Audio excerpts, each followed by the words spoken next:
Ini enak, ini enak.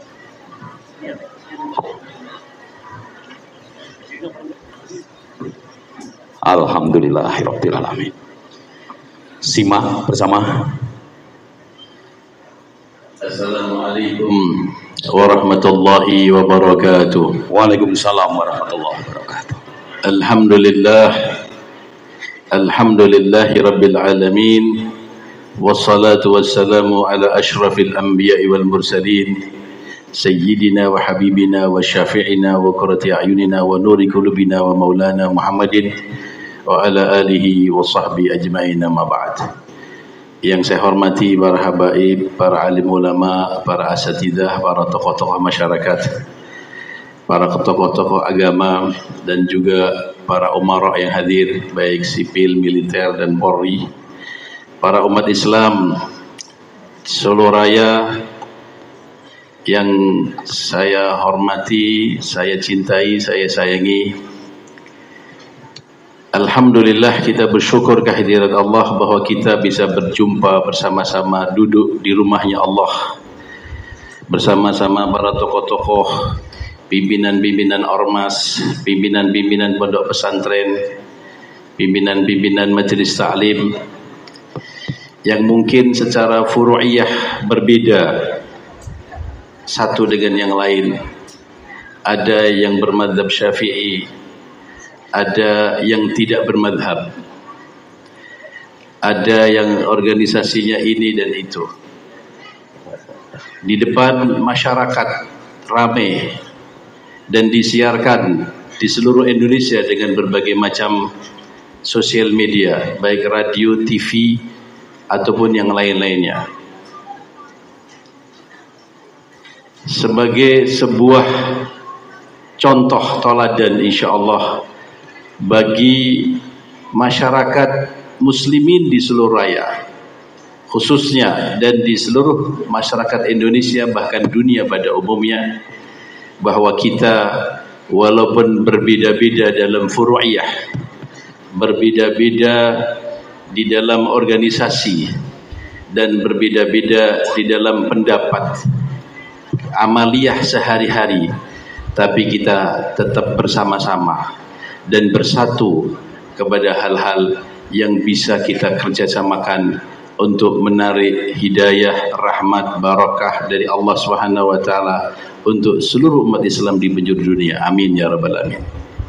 Para jamaah yang mulia, kiblat kita dalam hidup ini hanya satu, Nabi Muhammad SAW.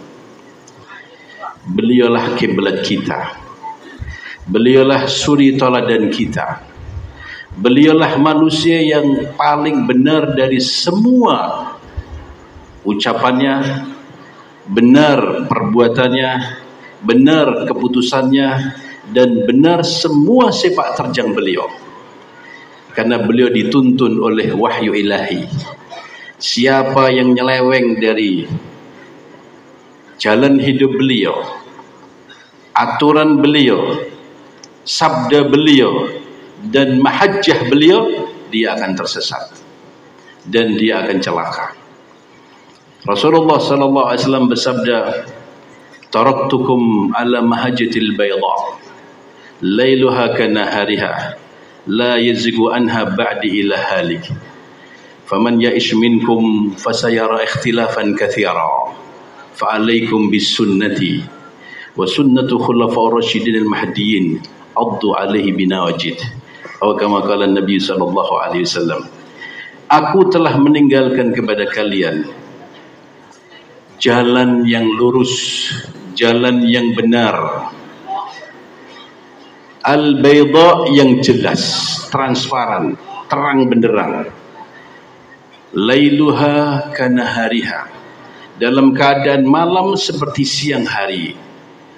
Artinya dalam keadaan dunia yang penuh dengan fitnah, dunia yang disebutkan hadis Nabi SAW yang dibacakan oleh Ustaz Ali Basmul tadi, ya, bahwa di akhir zaman akan terjadi sanawatul khadda'at, tahun-tahun yang penuh dengan tipu daya, dan akan banyak fitnah demi fitnah yang terjadi, yang sudah disabdakan Nabi Muhammad SAW sebagai tanda-tanda hari kiamat. Maka beliau mengatakan, dalam kondisi yang begitu gelap gelita, kalau kamu pegang aturan saya, pelajaran yang saya sampaikan dari Al-Quran dan Sunnah, maka kamu akan hidup dalam terang benderang, penuh dengan petunjuk. Bulan-bulan beliau mengatakan, "Waman yazigu anha ba'di ila halik." Siapa yang nyeleweng dari mahajjatul baydha, petunjuk saya yang jelas tadi, baik dalam keadaan aman atau dalam keadaan penuh dengan fitnah, semua terang, tapi kamu nyeleweng dari mahajjah saya tadi itu, illa halik, pasti kamu celaka. Faman ya'ish minkum fasayara ikhtilafan katsira. Siapa yang hidup di antara kalian nanti, kalian akan melihat perbedaan ikhtilaf yang banyak, perbedaan-perbedaan yang banyak. Maka Rasulullah pesan, fa'alaikum bisunnati, kamu pegang sunnah saya. Sunnah saya. Apa sunnah itu? Sunnah di sini adalah sikap, karena beliau lanjutkan wa sunnatu khulafa'ur rasyidin. Ya, kalau sunnah artinya adalah hal-hal yang berhubungan dengan ibadah, ya, artinya menjalankan, apabila kita jalankan dapat pahala, apabila kita tinggalkan tidak dapat. Kalau kita jalankan dapat pahala, kita tinggalkan tidak dapat dosa. Tapi sunnah di sini adalah sunnatul dalalah, artinya sikap. Karena beliau lanjutkan wa sunnah khulafa'ur rasyidin. Khulafa'ur rasyidin punya sunnah, artinya adalah sikap hidupnya khulafa'ur rasyidin. Ya, abdu alaihi binawajid. Sunnah saya dan sunnahnya khulafa'ur rasyidin kamu pegang, kamu gigit dengan gigi geraham kamu. Jangan kamu lepas. Para jamaah yang dimuliakan Allah, momen hijrah, hijratun nabawiyah yang sekarang ini sebagai tahun baru Islam. Sebuah pertanyaan, kenapa Sayyidina Umar bin Khattab radhiyallahu ta'ala anhu menjadikan sebagai perhitungan tahun baru Islam dari hijratun Nabi sallallahu alaihi wasallam, tidak diambil dari kelahiran Rasulullah? Padahal kelahiran Rasulullah momen yang sangat dahsyat. Tidak diambil dari nuzulul Quran, juga dahsyat. Tidak diambil dari Isra Mi'raj, turunnya perintah salat, tapi diambil dari hijratun Nabi Muhammad sallallahu alaihi wasallam. Kenapa? Di situ ada pelajaran yang sangat penting, sikap Rasulullah di dalam hijrah perjalanannya hingga sampai di Madinah Munawwarah merupakan satu asas-asas perjuangan yang harus ditengok dan dipegang teguh oleh seluruh umat Islam hingga akhir zaman. Di antaranya husnul tadbir, saya tidak bicara panjang lebar, ya, kemudian jadikan masjid sebagai markas perjuangan Nabi karena beliau membangun Kuba, kemudian beliau membangun Masjid Nabawi, kemudian yang terpenting di situ beliau al-akha bainal muhajirin wal ansar. Beliau mempersaudarakan kaum muhajirin dan ansar yang berbeda suku, berbeda warna kulit, berbeda tabiat, dan berbeda berbagai macam perbedaan yang ada, tapi disaudarakan Nabi sallallahu alaihi wasallam. Sayyidina Salman Al-Farisi, orang Persia, disaudarakan oleh Nabi sallallahu alaihi wasallam dengan Sayyidina Abu Darda. Sayyidina Abdurrahman bin Auf disaudarakan kepada Nabi sallallahu alaihi wasallam dengan Sayyidina Sa'ad ibn Rabi' dan lain sebagainya dan lain sebagainya. Para jamaah yang mulia, al-ukhuwah al-islamiyah merupakan tonggak, ya, merupakan tonggak kejayaan, kemenangan nusratullah kepada umat Islam. Untuk itu kita sebagai umat Islam, kita sudah ikrar asyhadu alla ilaha illallah wa asyhadu anna Muhammadar Rasulullah. Kiblat kita adalah Nabi Muhammad sallallahu alaihi wasallam yang mempersaudarakan kaum muhajirin dan ansar dan selalu mengikat persaudaraan tersebut apabila ada goncangan-goncangan fitnah jahiliyah yang dulu dikobar-kobarkan sebagian orang yang mau memecah barisan kaum muhajirin dan ansar, maka beliau datang dan beliau mempersatukan kembali.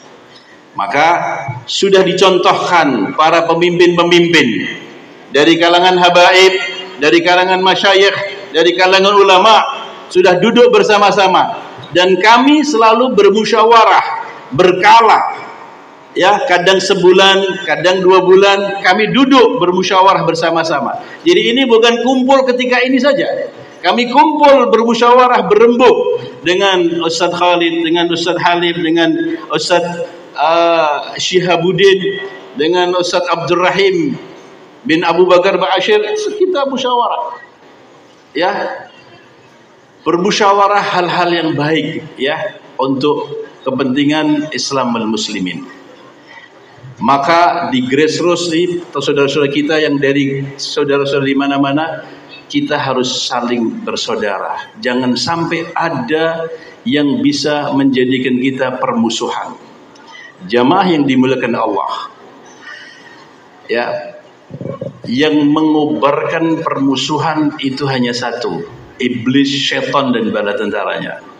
Rasulullah bersabda dalam Sahih Muslim, inna syaitan ya aisun an ya'buduhu al-musallin fi jaziratil Arab. Wa fi riwayat fil musallin, artinya tidak hanya jazirah Arab. Fa in tama'u fatahrishu bainahum, kata Nabi. Syaitan itu sudah putus asa untuk disembah oleh orang-orang yang sholat di jazirah Arab, ya, atau orang-orang yang sholat sudah putus asa untuk dia disembah, untuk mensyirikan disembah dirinya sudah putus asa, sudah susah. Untuk menjadikan orang sholat itu syirik itu susah. Wa in tama'u, kata Nabi, kalau dia masih punya tamak, masih ada harapan dalam diri setan, iblis dan bala tentaranya, fatahrishu fima bainahum, maka usaha setan adalah mengobarkan permusuhan di antara kaum musalli, mengobarkan permusuhan di antara orang-orang yang sholat ahlu kiblat. Kita sholat dalam satu kiblat, kita takbiratul ihram dengan ucapan yang sama, kita baca al-fatihah yang sama, nabi kita sama, Quran kita, dasar kita sama, ya, kiblat kita adalah Ka'bah musyarrafah. Tapi kita akan digaprakkan satu yang lain, akan dipermusuhkan satu yang lain gara hal-hal yang kecil. Apa yang selalu dijadikan kobaran permusuhan di antara kita adalah sifat al-furu'iyah, hal-hal yang furu'iyah. Ya, saya tahlilan, saya baca kunut kalau subuh. Ada saudara kita yang tidak mau tahlilan, ya, ini nyalahkan ini nyalahkan ini membid'ahkan ini bid'ahkan ini. Ya, ada orang yang tidak kunut, menyalahkan ini, dan padahal para jamaah mulia semuanya ada dasarnya dan semua ada dasarnya. Nabi besar Muhammad SAW, ingat ini ada satu kisah kiblat, ya, Nabi kita adalah kiblat. Ketika Rasulullah memerintahkan kepada sahabat yang mereka mau berjuang menuju ke Bani Quraidah, Rasulullah mengatakan kepada tentaranya, rombongan ini, kalian sholat asar di Bani Quraidah, katanya.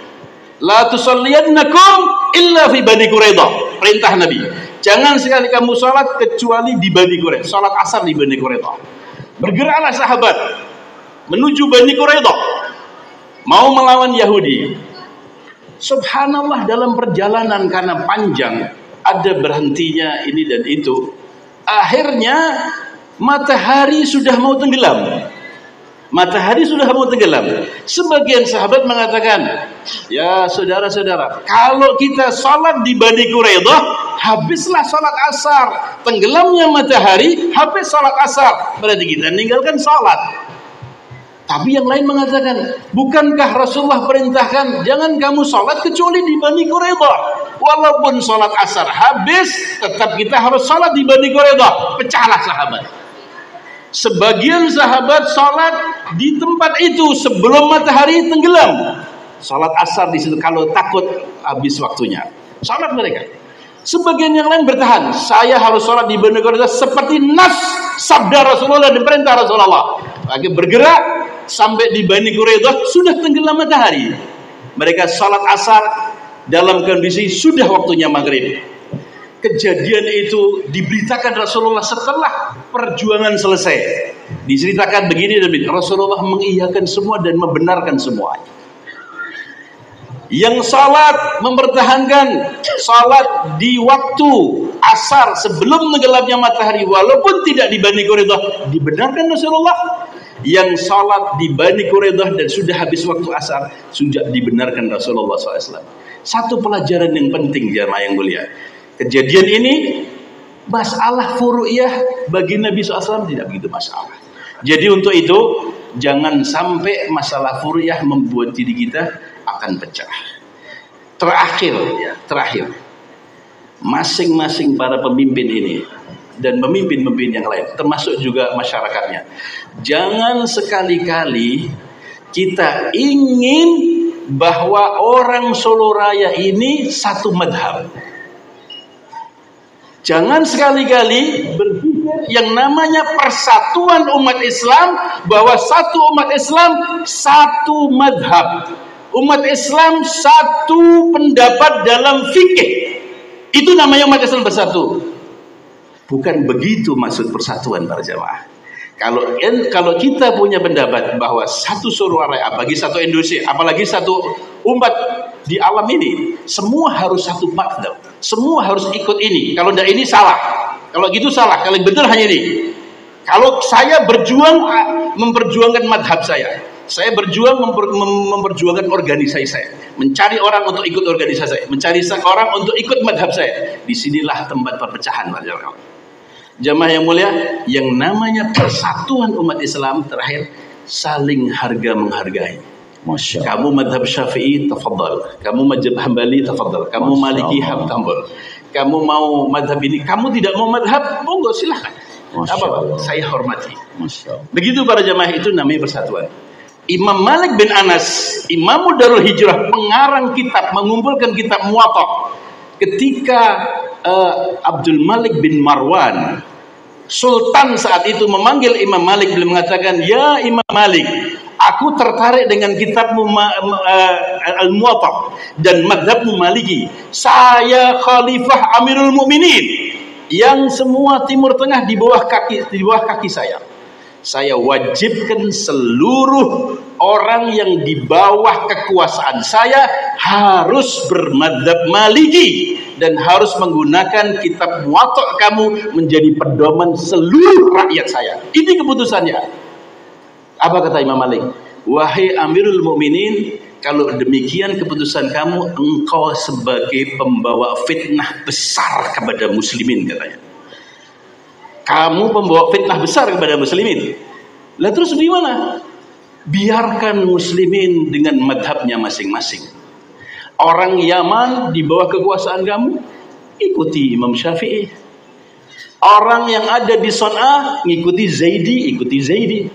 Orang yang ada di Maghrib, ngikuti Maliki, saya ikuti saya. Orang yang ada di Hijaz, ngikuti Hambali, suruh ngikuti Hambali. Jangan kau paksakan semua ngikuti saya. Kalau kamu paksakan, kamu akan menjadi fitnah besar. Ini akalnya, hebatnya, dan hati besarnya Imam Malik bin Anas. Masya Allah. Ya, untuk itu para jamaah yang mulia, inilah yang harus kita jaga satu demi satu yang lain. Insya Allah dengan demikian kita akan mengikuti Nabi Muhammad dan kita akan berjaya dan bahagia dunia dan akhirat. Amin. Assalamualaikum Amin. warahmatullahi wabarakatuh. Waalaikumsalam warahmatullahi wabarakatuh. Masya Allah, luar biasa. Saya nggak bisa membayangkan tatkala tadi ya ini dibuat video-video pendek kemudian diguyurkan untuk umat Islam, maka umat Islam akan bersatu, saling menghormati. Sambil ketemu dengan beliau besok pada tanggal 12 ada di Muter gitu nggih. Habib mengingatkan 12 malam ada di Muter, sudah ditunggu para santri-santrinya ini ya. Ada santri 500 atau 600 santri seperti ini yang ada di sana. Baik. Ada ustadz muda pinter, lucu, cerdas, tapi ilmunya lelep, itu luar biasa. Yang satu ini, itu ya. Tetapi sebelumnya saya ke situ bawa anak ternyata tadi. Nak, kemana kamu? Sini nak, sini. Mau pulang kan? Mau sekolah kan? Sini. Ini anak mau sekolah ini Pak, ternyata Masya Allah. Sini, maju sini. Ini Pak Ndra di sini. Sini, Masya Allah. Bapak Ibu, tadi yang tasmi anak muda ini kelas 6 SD. Hafal 30 juz, kalau Ramadan mengimami ada di Masjid Iska. Ini anak ini. Kemudian ini mau digadang, sini. Mau digadang-gadang akan disekolahkan sampai ada di Madinah, yaitu binaannya Abah Kasum, ada di Masjid Iska, gitu ya. Ada di SD Mitkum ya nak ya. Kalau ini ada di Kutab Al Faruq ya. Ini ada 4 juz mungkin, kemudian doanya hafal 267. Kemudian sekarang baru menghafalkan hadis arba'in. Masya Allah. Tadi yang tasbih 30 juz penutupnya beliau ini. Karena sekolah kalau Pak Nur Hadi disangoni gitu ya.